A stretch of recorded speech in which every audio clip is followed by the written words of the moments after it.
Hello दोस्तों, स्वागत है आपके अपने यूट्यूब चैनल स्टडी MCQ1M पर। आज हम देखने वाले हैं NCERT बायोलॉजी में क्लास 6 से लेकर के 10वीं तक जो भी प्रश्न बन सकते हैं हम वो देखेंगे। और चैप्टर है कोशिका। इस चैप्टर से जो भी प्रश्न बन सकते हैं छठा से लेकर के 10वां तक वो सारा प्रश्न देखेंगे। और अगर आप इस वीडियो का PDF चाहते हैं तो PDF आपको मेरे टेलीग्राम चैनल पर मिल जाएगा, जिसका लिंक डिस्क्रिप्शन बॉक्स में दिया हुआ है। तो चलिए शुरू करते हैं आज की क्लास। सबसे पहला प्रश्न है, जैव कोशिका के किस कोशिकांग को ऊर्जा घर का पावर हाउस कहा जाता है? तो ये माइटोकॉन्ड्रिया को। जैव कोशिका के किस कोशिकांग को ऊर्जा घर कहा जाता है? माइटोकॉन्ड्रिया को। हमारे तंत्र में अधिकतम ATP अणुओं को उत्पन्न करने वाले पद का नाम है क्रेब्स चक्र। हमारे तंत्र में अधिकतम ATP अणुओं को उत्पन्न करने वाले पद का नाम है क्रेब्स चक्र। प्लाज्मा झिल्ली किन पदार्थों से बनी होती है? प्रोटीन तथा लिपिड। प्लाज्मा झिल्ली किन पदार्थों से बनी होती है? प्रोटीन तथा लिपिड से। मानव शरीर के किस अंग में लसिका कोशिका पाई जाती है? पलिया में।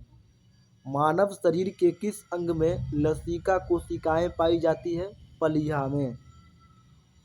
किस जीवाणु में लिंग गुणसूत्र नहीं पाया जाता है? छिपकली में। किस जीवाणु में लिंग गुणसूत्र नहीं पाया जाता है? छिपकली में। जंतु कोशिका में अनुपस्थित होता है? कोशिका भित्ति। जंतु कोशिका में अनुपस्थित होती है कोशिका भित्ति।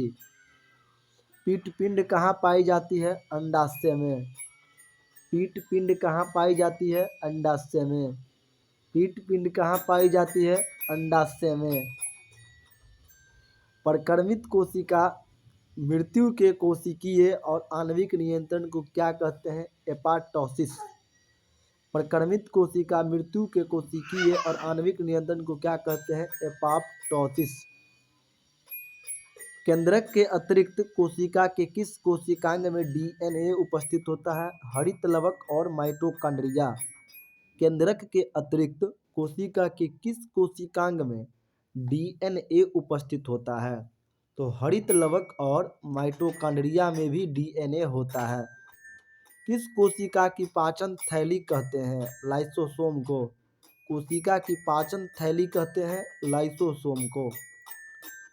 मनुष्य के किस ऊतक में जन्म के पश्चात कोशिका विभाजन नहीं होता? तंत्रिका ऊतक। मनुष्य के किस ऊतक में जन्म के पश्चात कोशिका विभाजन नहीं होता है? तंत्रिका ऊतक। कौन सा भाग पादप तथा जंतु कोशिका में पाया जाता है? कोशिका झिल्ली, कोशिका द्रव, केंद्रक। कौन सा भाग पादप तथा जंतु कोशिका में पाया जाता है? कोशिका झिल्ली, कोशिका द्रव और केंद्रक। हाइपरप्लासिया का क्या अर्थ होता है? कोशिका के आकार में वृद्धि होना। हाइपरप्लासिया का क्या अर्थ होता है? कोशिका के आकार में वृद्धि होना। जीन शब्द सर्वप्रथम किसने दिया? जॉनसन। जीन शब्द सर्वप्रथम दिया था जॉनसन ने।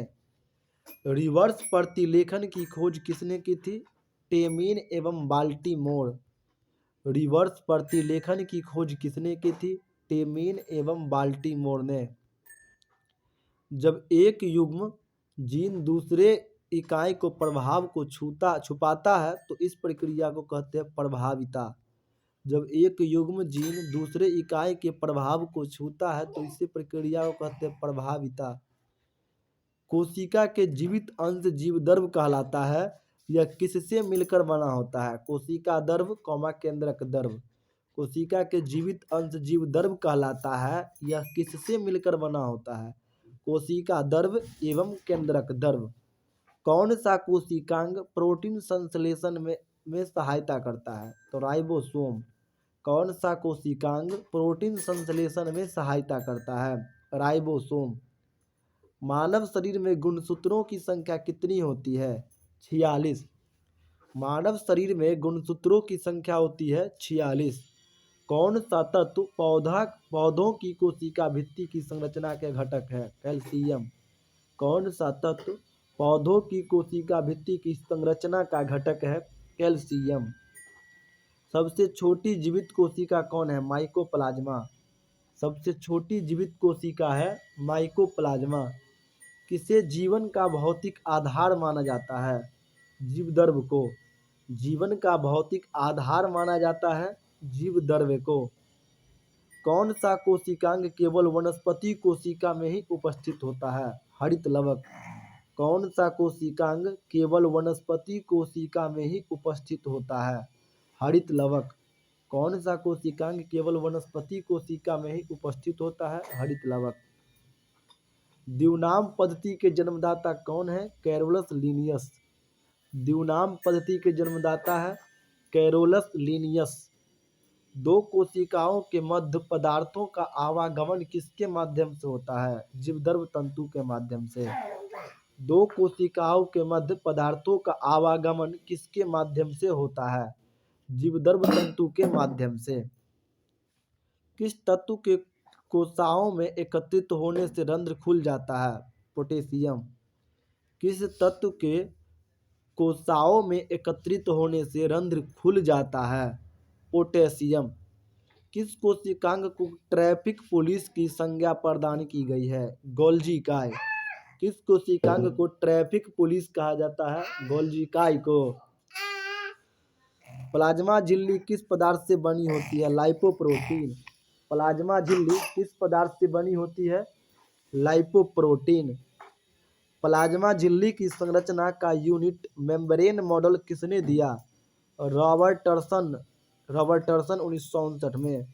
प्लाज्मा झिल्ली की संरचना का यूनिट मेम्ब्रेन मॉडल किसने दिया? रॉबर्टसन 1959 में। कोशिका भित्ति की संरचना कैसी होती है? परागम्य। कोशिका भित्ति की संरचना कैसी होती है? परागम्य।